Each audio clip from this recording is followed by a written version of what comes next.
There is a specific frequency of anxiety that only you can hear. It's not the screaming panic of the starving, and it's not the silence of the wealthy.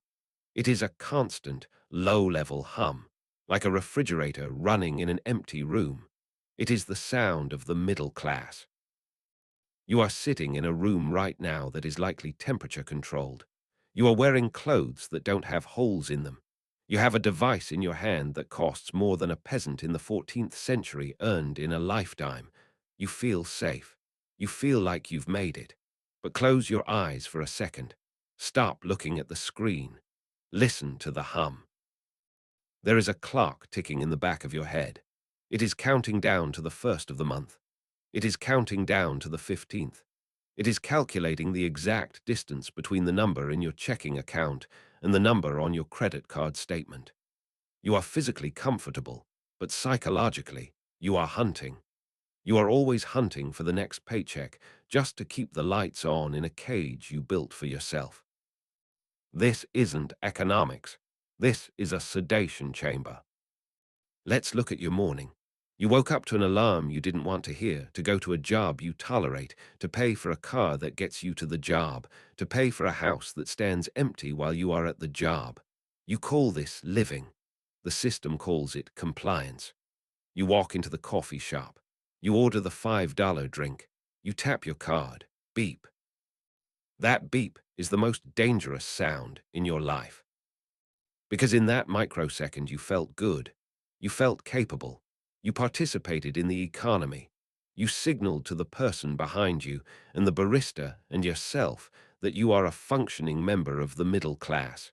You have purchasing power. You are valid. But let's strip the paint off the walls. That $5 didn't come from your wealth. It came from your labor.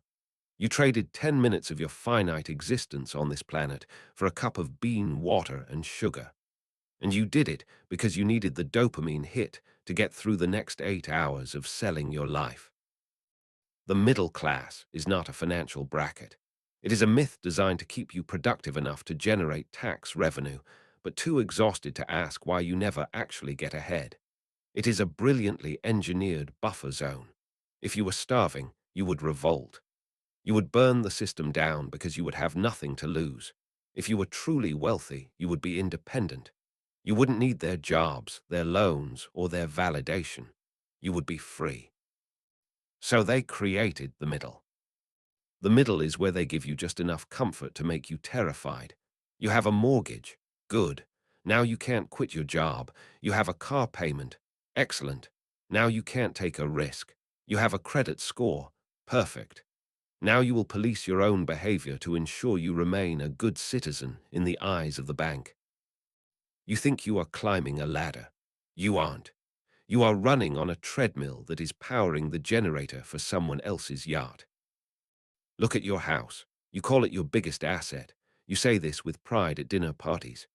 We just bought a place. Stop. Look at the math. You didn't buy anything. You signed a contract to rent money from a bank for 30 years. You agreed to pay double the price of the house in interest over the life of the loan. You agreed to pay property taxes to the government forever, even after you pay off the mortgage. If you stop paying the rent to the government, they take your house. You don't own it. You are a glorified groundskeeper for the bank's collateral. You mow the lawn on your Saturday off. You fix the roof with your own money. You increase the value of the bank's asset with your sweat, and you thank them for the privilege. This is the genius of the middle-class myth. They convinced you that debt is ownership. They convinced you that liability is an asset. They convinced you that looking rich is the same thing as being free.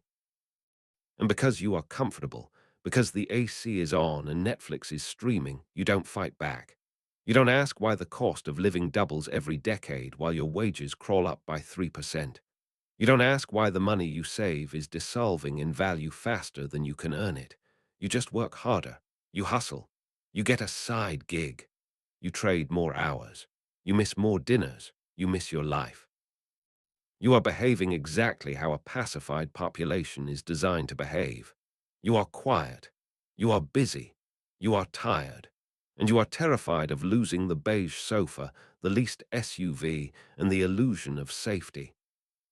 The middle class is a pacifier in your mouth, and as long as you are sucking on it, you cannot speak, you cannot scream, and you certainly cannot escape. This is the uncomfortable truth you have been avoiding. You aren't doing okay. You are slowly drowning in shallow water, weighed down by the gold-plated chains you put on yourself. You get the email on a Tuesday. Subject line, promotion. You open it. Your heart does that little jump. They're giving you a 10% raise. 10%. You do the mental math instantly. That's an extra $400 a month. Maybe 500 after taxes. You feel lighter. You feel like you can finally breathe. And then, before that money even hits your bank account, you murder it. You don't put that $500 into an index fund. You don't use it to buy your freedom. You use it to upgrade your cage. You look at your car. It runs fine. It gets you from A to B, but now, suddenly, it looks old. It looks like the old you. The you before the promotion. You drive past the dealership, just to look, just to see. You smell the new leather. You see the digital dashboard. The salesman doesn't ask you how much the car costs. He asks you the only question that matters to the middle class. What do you want your monthly payment to be? And you do it. You trade in the paid-off car for a 6-year debt sentence. It's only an extra $200 a month, you tell yourself. I just got a raise. I can cover it. I deserve this. There it is, the most expensive phrase in the English language. I deserve this. You work hard. You suffered through the late nights. You dealt with the incompetent boss. So you deserve the heated seats. You deserve the weekend in Cabo. You deserve the $14 cocktail. You are medicating the pain of your servitude with the fruits of your labor, ensuring that the servitude never ends. This is the pattern. Watch yourself. You get a bonus. You renovate the kitchen. You get a tax refund. You buy a new TV. You get a side hustle check. You upgrade your phone. You are a perfect conduit for money. It flows into your hand and immediately flows out to Apple, to Ford, to Visa, to the bank. You are not a container for wealth. You are a pipe, and the pipe stays empty no matter how much water flows through it.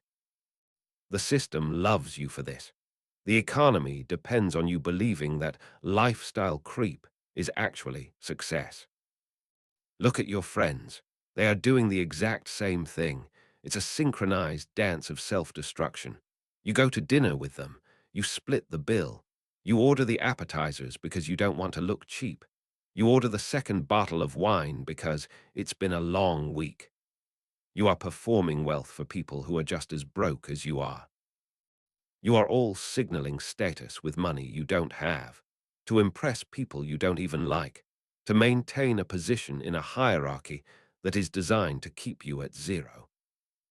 And the insidious part, you feel responsible, you feel like a grown-up. You have the lease, you have the mortgage, you have the credit card points. You are playing the game exactly as it was designed. But do the math. If you had taken that first raise 10 years ago and invested it, you'd be free. If you had kept the old car, you'd be free. If you had stayed in the smaller apartment, you'd be free. But you didn't want freedom. You wanted comfort. You wanted the validation of the middle-class badge. So you stepped on the treadmill. You turned up the speed. You ran harder. You got another raise. You bought a bigger house. You ran harder. You got a better title. You bought a boat you use 3 times a year. You ran harder. And now you are 40 years old, making 6 figures, and you are exactly as broke as you were at 22. You just have nicer stuff to dust while you panic about losing your job. This isn't an accident. This is the design. The middle class is an engine that turns human life into corporate profit, and the fuel is your insecurity. You are terrified of falling back, so you spend everything you have to look like you're moving forward. You aren't moving, you're just vibrating. Sit down at your kitchen table, turn off the TV, put your phone on silent, open your banking app, Open the calculator. We are going to do the math you have been avoiding for a decade. You tell people you make good money. You say the number out loud. I make 80,000. I make 120,000. It sounds impressive. It sounds like you are winning. Now look at the screen. Look at the available balance. Where is it? You feel that tightness in your chest. That is the cognitive dissonance of the middle class. You are holding two opposing beliefs. I am successful and I have no money. Let's dissect the corpse of your paycheck. First, the government takes their cut before you even see it. You don't pay taxes. They are extracted from you. You work from January until May just to pay for the privilege of working. That is 4 months of your life, every year, that you handed over for roads you sit in traffic on and services you don't use. Now look at what's left. You see that mortgage payment. You call it investing in your future. Look closer. Click on the details. Look at the split between principal and interest. In the first 7 years of a 30-year mortgage, you are not buying a house. You are renting money. You send the bank $2,000. They keep $1,800 as interest, pure profit for them, for doing nothing but typing numbers into a computer. You get $200 of equity. You are celebrating owning a doorknob while paying for the bank's skyscraper. You think you are playing the game, but you don't understand the rules. The rule of the middle class is simple. Income, expenses, debt service equals zero. The system is mathematically calibrated to ensure you end up at zero. If you make more money, the bank raises your credit limit. You buy a bigger house. The interest payments go up. The property taxes go up. The maintenance costs go up. The math adjusts instantly to swallow your surplus. It is a self-correcting algorithm designed to keep you hungry. And here is the part that should make you angry. While you are trading your life, your literal, finite hours on Earth, for this currency, the currency itself is being destroyed. You save money. You are a responsible middle-class citizen. You put $10,000 in a savings account. You feel safe. But the government is printing trillions of dollars. The supply of money goes up, so the value of your labor goes down. Inflation isn't just prices going up. It is the theft of your time. If you worked 1,000 hours to save that money, and inflation is 5%, the system just stole 50 hours of your life while you slept. They reached into your past, into the sweat and stress of those workdays, and erased it. You are running on a treadmill that is moving backwards. And you, the smart, educated, hard-working middle-class professional, you don't even see the treadmill. You think if you just run faster, if you just get that next promotion, you will outrun the math. You can't. You cannot outwork a currency that can be printed faster than you can earn it.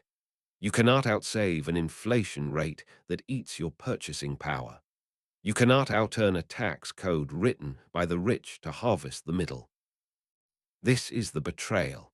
You were told that if you learned the skills, got the degree, and worked the job, the math would work. The math does work. It just doesn't work for you. It works for the bank that collects your interest. It works for the government that collects your taxes. It works for the corporation that profits from your productivity while paying you in depreciating paper. You are the battery. You are the energy source for everyone else's wealth. And every time you look at that bank account and wonder, where did it all go? You are staring directly at the mechanism of your own exploitation. You aren't broke because you bought too many lattes. You are broke because the game is rigged to extract every single dollar of surplus value you create. You are a conduit, a pass-through entity.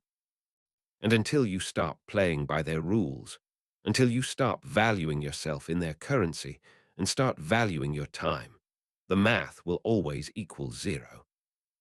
Go back 500 years. Look at the structure of society. It was honest. It was brutal, but it was honest. You had the aristocracy, the people who owned the land, the weapons, and the law. And you had the peasantry, the people who worked the land and died young. Two classes, owners and serfs. This system had a fatal flaw. The serfs outnumbered the lords 1,000 to 1. If the serfs ever realized that the only thing keeping them in chains was their own fear, they would storm the castle, burn the deed to the land, and eat the lords for dinner. The aristocracy lived in constant terror of the pitchfork. So they invented a solution. They didn't build higher walls. They built a psychological wall. They invented the middle class. The middle class is the buffer zone. It is the managerial class. It is the group of people selected from the peasantry, given a slightly nicer coat, a slightly better diet, and told, "You are different. You are special. You are almost like us." This is the psychological foundation of your entire life. You are not the king. You never will be the king.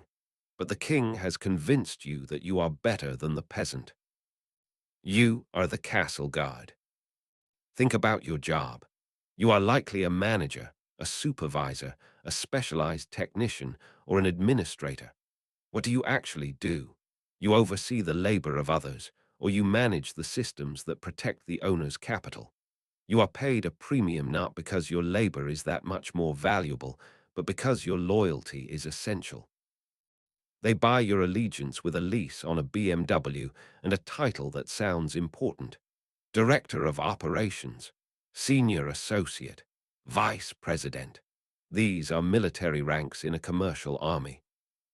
And it works. God does it work. Because you have just enough to lose, you become the most effective enforcer of the status quo. You don't want a revolution, you have a mortgage. You don't want to burn down the system, you have a 401k that depends on the stock market going up. You are terrified of the poor. You look at the homeless man on the subway or the guy flipping burgers and you don't feel solidarity. You feel disgust. You feel fear. You tell yourself, "I worked hard. I made good choices. He didn't."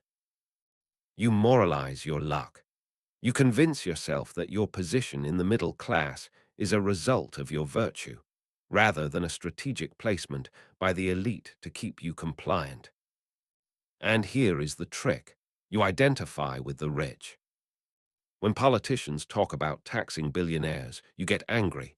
You defend them. You think, one day that might be me. You view yourself as a temporarily embarrassed millionaire. You think you are on the same team as the CEO. You are not. Let's look at the math again. The gap between you and the guy starving on the street is maybe a few $1,000s. One bad medical diagnosis, one lawsuit, one corporate merger, and you are him. You are one bad month away from poverty. The gap between you and the billionaire is geometrical. It is a chasm so wide you cannot even see the other side. If the billionaire lost 99% of his wealth today, he would still have more money than you could earn in 100 lifetimes. But you don't look up, you look down. The middle class exists to punch down. You are designed to police the poor, to keep them in line, to sneer at their habits, and to protect the property of the rich. You are the buffer that prevents the fire from reaching the penthouse. And the saddest part, you are proud of it. You wear your middle class badge like a medal. You think it means you succeeded. It doesn't. It means you were successfully recruited. You are the head slave who thinks he's part of the family because he gets to sleep in the big house. But you don't own the house. And the moment you stop being useful, or the moment you get too old to guard the door, they will throw you out into the cold with the rest of the peasants you spent your life looking down on. The middle class is a myth designed to make you a complicit jailer in your own prison. Why are you still reading this? Why haven't you clicked away? Part of you is angry. I can feel it. You want to argue. You want to show me your spreadsheet.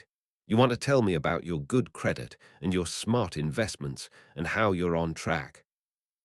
That anger, That is your ego screaming as it realizes it's being starved. You defend the middle-class myth not because you believe in the economics, but because you are terrified of the alternative. You have built your entire identity on the fragile premise that you are not poor. This is the psychological trap. The middle class isn't just a tax bracket. It is a costume you wear to hide your nakedness. Think about the last time you met someone new at a party. What was the first question they asked you? So, what do you do? And what did you do? You didn't say, I trade my waking hours for a rapidly depreciating currency so I can pay interest to a bank. No, you puffed up your chest. You smiled. You said, I'm a senior project manager. I'm a consultant. I'm in tech. And in that moment, you felt a rush of relief. You passed the test. You signaled that you are valid. You signaled that you matter. You signaled that you are safe. Your ego is addicted to that safety. You are terrified of being average. You are terrified of being struggling. So you spend money. You don't have to buy props for a play called I Am Successful. You don't buy the brand name clothes because the fabric is better. You buy them because the logo is a shield. It protects you from being mistaken for someone who shops at Walmart. You don't lease the luxury SUV because it drives better in traffic. You lease it because when you pull up to the valet, you need them to respect you. You don't send your kids to the expensive private school just for the education. You do it so you can tell other parents that your kids go there. You are not buying things. You are buying distance. You are paying a premium to distance yourself from the poverty you fear is nipping at your heels. The system knows this. The marketers know this. They have weaponized your insecurity. They know that if they threaten your status, if they make you feel like you are falling behind, you will open your wallet. Don't be the only one without the new iPhone. Upgrade your lifestyle. Join the exclusive club. It is all a tax on your ego. And this is why you are the perfect prisoner. A prisoner who is held by force will always try to escape, but a prisoner who is held by pride, he will stay in the cell forever. He will polish the bars. He will decorate the walls. He will defend the prison guards. You call this golden handcuffs. You hate your job. You despise the commute. You can't stand your boss, but you can't leave. Why? Not because you'll starve. You have skills. You could survive. You can't leave because you would lose the status. You would lose the title. You would lose the ability to say, I am a vice president at the next dinner party. You are trading your freedom for a business card. This is the shadow truth you don't want to look at. You are complicit in your own exploitation because it makes you feel special. You would rather be a well-fed slave in the big house than a free man in the field. The middle class is a vanity project. It allows you to pretend you are a capitalist without actually owning any capital. It allows you to pretend you are rich without actually having any freedom. And as long as your ego needs that validation, as long as you need to feel better than the person serving your coffee, you will never be free. You will keep running on the treadmill, chasing a carrot made of plastic, terrified that if you stop, you will disappear. You are not protecting your wealth. You are protecting your mask. Open your phone, unlock it, go to that app. You know the one with the little speedometer on the dashboard, the one that tracks your financial health. You tap it, the wheel spins, it lands on a number. It glows green. You feel a surge of pride. You feel responsible. You feel like an adult. You look at that number and think, I am winning. Now, let me tell you what that number actually is. That is not a wealth score. That is a compliance score. A credit score is a measurement of how efficiently you generate profit for banks. It tracks how much interest you have paid, how consistently you remain in debt, and how likely you are to keep that chain around your neck without snapping it. If you had $10 million in cash in a duffel bag, but you never borrowed a dime, your credit score would be zero. You would be invisible. The system would say you have no history. But if you are drowning in student loans, have a leased car, a 30-year mortgage, and 3 credit cards that you pay just enough on every month, you are an 800. You are a prime borrower. Do you see the trick yet? They gamified your slavery. They turned debt into a video game. They gave you a score, a little dopamine hit, a gold star for being a good little cash cow. Good boy, the bank says. You paid your interest on time. Here is 10 points. Now you can borrow more. And you do. You use that high score to dig a deeper hole. You walk into the dealership. You slap your chest. I have excellent credit, you say. The salesman smiles. He loves you. He knows that means he can sell you the more expensive car, hide the cost in the monthly payment, and you will sign the paper because you are good for it. Being good for it just means you are good at being harvested. And then there are the rewards. This is the most brilliant psychological trick in the history of finance. The credit card points, the airline miles, the 1.5% cash back. You are obsessed with them. You choose which card to use based on the points strategy. You tell your friends, we're flying to Europe for free this year. Free. Nothing is free. You are paying for that flight with your future. You are paying for it with the inflated prices of the goods you buy because the merchant passes the transaction fees on to you. You are paying for it with the mental bandwidth you waste tracking categories and bonuses. But mostly, you are paying for it with your behavior. Studies show you spend up to 100% more when you use a credit card versus cash. The pain of parting with physical money is real. It lights up the pain centers in your brain. But swiping a card, it feels like nothing. It's frictionless. So you buy the extra shirt, you upgrade the meal, you subscribe to the service. I'll get the points, you tell yourself. You are spending dollars to pick up pennies. And the bank is laughing all the way to the shareholder meeting. They know that for every savvy point hacker who pays off their balance in full, there are 50 people who carry a balance. There are 50 people paying 24% APR. There are 50 people who miss a payment and get hit with a late fee that erases 10 years of cash back. You are the bait. Your rewards are funded by the misery of the people who slipped. And eventually you will slip too. A job loss, a medical emergency, a divorce. And suddenly that 24% interest rate isn't a theoretical number. It is a saw cutting through your bone. But you defend it. You defend the leash. I need a credit score to buy a house, you scream. Exactly. They built a world where you cannot live indoors unless you agree to play their game. They made shelter conditional on your willingness to be a debtor. You are not building a resume of success. You are building a dossier of submission. You are proving, month after month, year after year, that you can be trusted to show up, do the work, and send the check. You are a domesticated animal, showing off how well you fit in the cage. And the most pathetic part, you judge people with low scores. You look down on them. They are irresponsible. Maybe, or maybe they just stopped playing. Maybe they operate in cash. Maybe they are free. But you are an 820. You are the perfect product.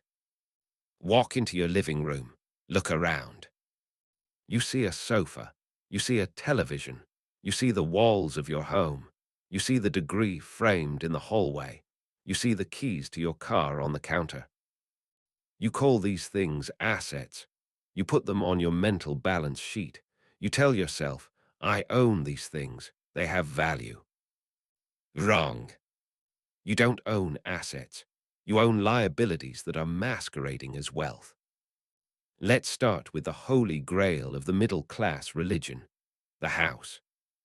You have been brainwashed since birth to believe that buying a home is the ultimate financial victory. Rent is throwing money away, they told you. Buy a home and build equity. So you did. You scraped together the down payment. You signed the 30-year contract. You felt like a king. But let's look at the cash flow. Does your house put money in your pocket every month? No, it takes money out. It takes the mortgage payment. It takes the property tax. It takes the insurance. It takes the new roof. It takes the broken water heater. It takes the landscaping. If you lose your job tomorrow, will your house feed you? No, it will eat you. It will demand to be fed cash, or the bank will take it back. A house you live in is not an asset. It is a luxury consumption item with a savings account attached to it that returns 0% interest after inflation and maintenance. But you open Zillow, you see the Zestimate went up by $20,000. You feel rich. You high-five your spouse. We made 20 grand. You didn't make anything. That money is trapped in the drywall. You can't spend it. You can't eat it. The only way to get it is to sell the house and become homeless or borrow against it and go deeper into debt. You are house rich and cash poor. You are sitting on a pile of frozen capital that is costing you your freedom. Now look at the driveway. The car, you love that car. You wash it on Sundays. You park it far away from other cars so it doesn't get scratched. You treat it like a jewel. But mathematically, it is a rotting banana. Every single day you own it, it becomes worth less. It is dissolving, and you are paying interest on a dissolving object. Think about the insanity of that. You are paying a bank for the privilege of owning something that is actively losing value. You are financing your own poverty. But I need a reliable car to get to work, you scream. Do you need a $40,000 car? Do you need the heated seats? Do you need the sunroof? Or did you buy those things because you wanted to signal to the neighbor that you aren't poor? You bought a liability to impress people who don't care about you. And finally, look at the wall, the diploma. You spent 4 years and $100,000 getting that piece of paper. You took out loans. You promised your future labor to the government. You call it an investment in yourself. Is it, or is it an entry fee? You paid a fortune for a permission slip that allows you to sit in a cubicle and pay taxes. And now, 10 years later, you are still paying for it. That degree is a lien on your brain. Every paycheck you earn has a slice cut out of it to pay for the asset that got you the job in the first place. This is the liability masquerade. The middle class is obsessed with looking wealthy, so they buy things that drain their wealth. Real assets are boring. Real assets are ugly. Real assets are a rental property that pays you rent. Real assets are dividend stocks. Real assets are businesses that run without you. Real assets put money into your pocket while you sleep. Do you have any of those? Or do you just have a really nice TV, a leased SUV, and a house that owns you? You are playing a game of dress-up. You are wearing the costume of a rich person, but your pockets are full of holes. And every time you buy another toy to feel better, you make the hole bigger. You are confusing standard of living with wealth. They are opposites. A high standard of living usually means high expenses. High wealth means high freedom. You chose the leather seats. You chose the granite countertops. You chose the appearance of success. And the cost of that choice is your life. You are going to walk into your bank. You are going to look at the teller. And for the first time, you are going to see them not as a service provider, but as a magician performing a disappearing act with your life. You were raised on a lie, a beautiful, comforting lie told by your parents and your teachers. Save your money. A penny saved is a penny earned. Put it away for a rainy day. And you did. You are a good middle-class citizen. You have the emergency fund. You have the savings account. You look at that balance and you feel secure. You think that money is a brick wall between you and disaster. It isn't a wall. It is an ice sculpture sitting in the desert. Every single second of every single day, your money is melting. This is the silent theft. They call it inflation. They talk about it on the news like it's the weather. Inflation is up. Inflation is down. Like it's something that just happens, like rain or humidity. It doesn't just happen. It is engineered. The government and the central bank have a target. They explicitly state they want 2% inflation. Think about what that means. They are publicly announcing that their goal is to steal 2% of your wealth every single year. If a burglar broke into your house and stole 2% of your furniture every year, you would buy a gun. You would call the police. You would scream. But because they do it quietly, because they do it by printing more paper and diluting the value of the paper in your pocket, you do nothing. You just complain that eggs cost more. You don't understand the mechanism. When the government prints $1 trillion to pay for a war or a bailout or a stimulus check, they are not creating value. They are printing claims on existing value. They are watering down the soup. The money in your savings account, it represents your past labor. It represents the hours you sat in traffic. It represents the stress you endured. When they print money, they are reaching back in time and erasing those hours. You worked 10 hours to save that $100. Today, that $100 only buys 5 hours of labor. Where did the other 5 hours go? They stole them. And here is the trap for the middle class. You keep your wealth in currency. You keep it in cash. You keep it in bonds. You keep it in low-interest savings accounts. The rich, they don't hold currency. They hold assets. They own the apartment building. They own the factory. They own the gold. They own the stock. When inflation hits, the price of the apartment building goes up. The price of the factory goes up. The price of the stock goes up. The rich get richer because of inflation. Their assets inflate along with the money supply. But your wages don't go up fast enough. Your savings don't grow fast enough. You are running a race where the finish line is being moved away from you faster than you can run. Look at the high-yield savings account you are so proud of. You get 4% interest. Congratulations. Inflation is 4%. You broke even. Wait, no, you didn't. Because the government taxes that 4% interest as income. So you earned 4%. Inflation ate 4%. The tax man took 1%. Your real return is negative 1%. You are paying the bank to hold your money while it slowly dies. And you call this prudent. You call this safe. This is why the middle class never escapes. You are trying to fill a bucket that has a hole in the bottom. And the harder you work, the more water you pour in, the bigger they make the hole. They want you to save. They want you to keep your capital in the banks so they can lend it out to the rich to buy real assets. You are providing the liquidity for your own obsolescence. Go to the grocery store. Pick up the box of cereal. Notice it feels lighter. That's shrinkflation. Same price, less food. That is the physical manifestation of the theft.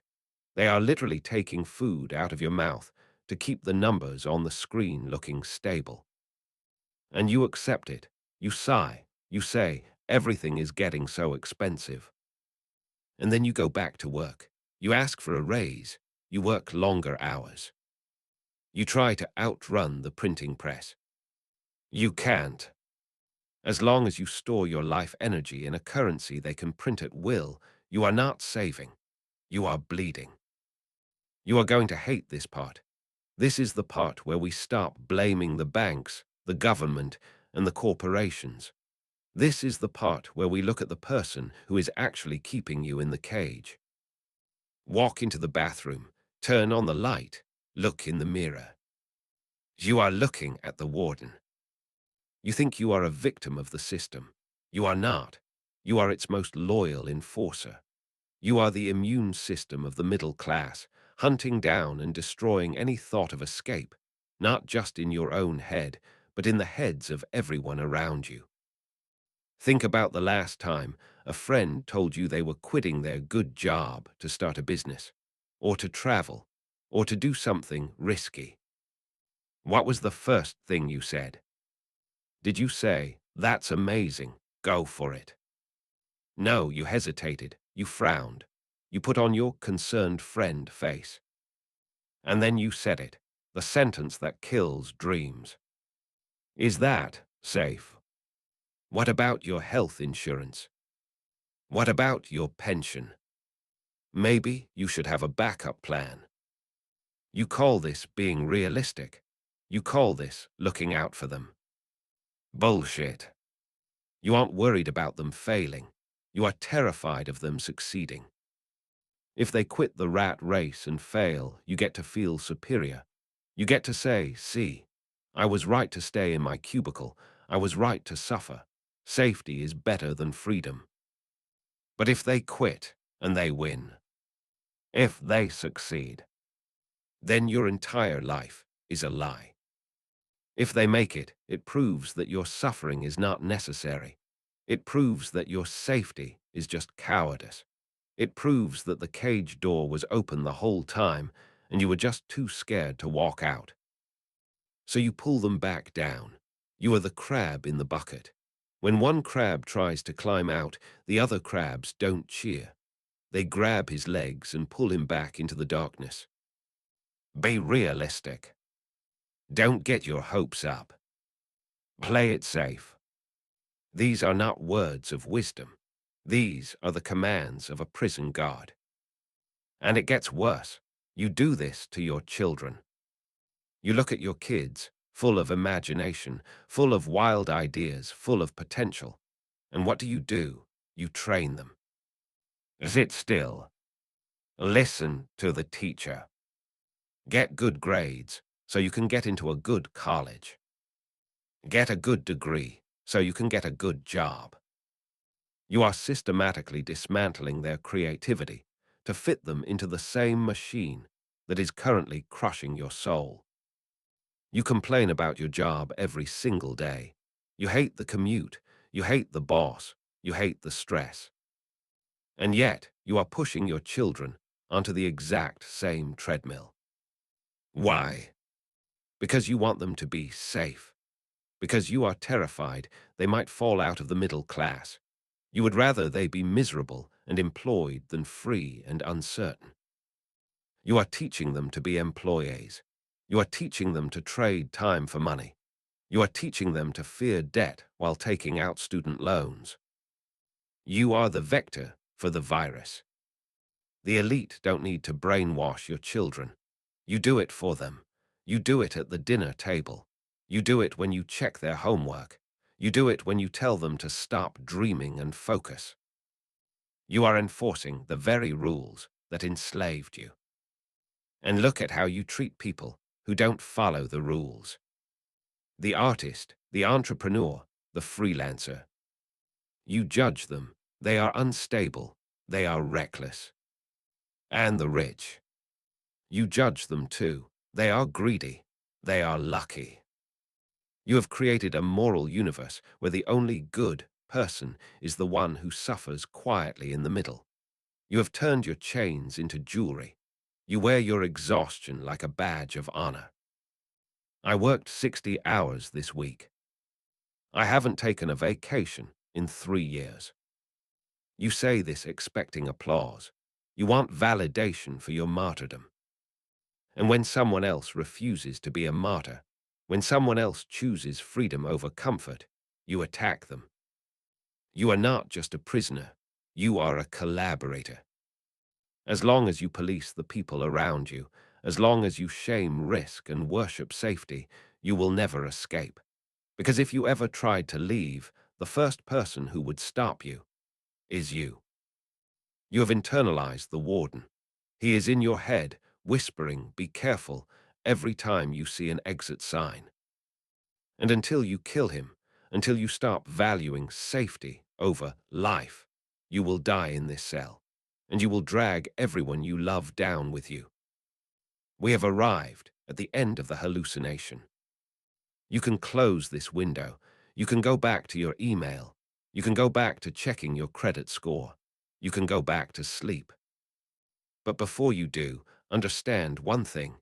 You can never unknow what you just read. The middle class is dead. It was a temporary anomaly in history, a brief window where labor was scarce enough to demand a premium. That window is closing. Technology, globalization, and inflation are welding it shut. You are now standing in a burning building, debating whether to finish your coffee. The world is returning to its natural state. There are no longer three classes. There are only two.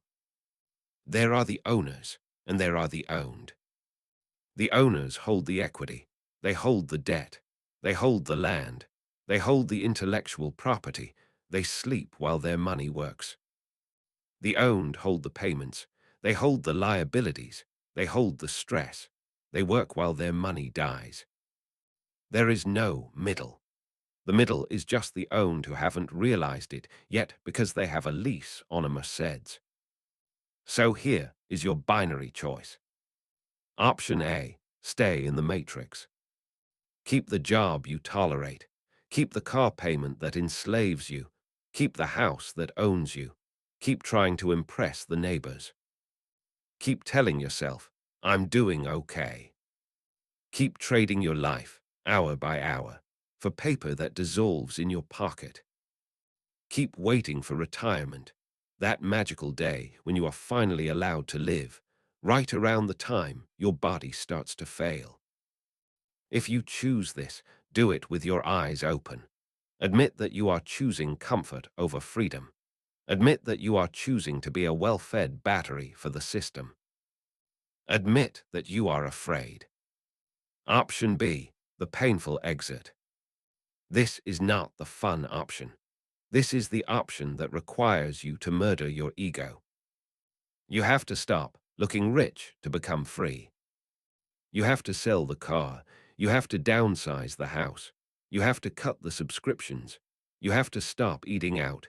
You have to stop buying things to fill the void. You have to become weird. Your friends will look at you with pity. Why are you driving that old Honda? Why aren't you coming to the expensive dinner? They will whisper that you are struggling. They will think you are failing. Let them. While they are financing their way to oblivion, you are buying your life back.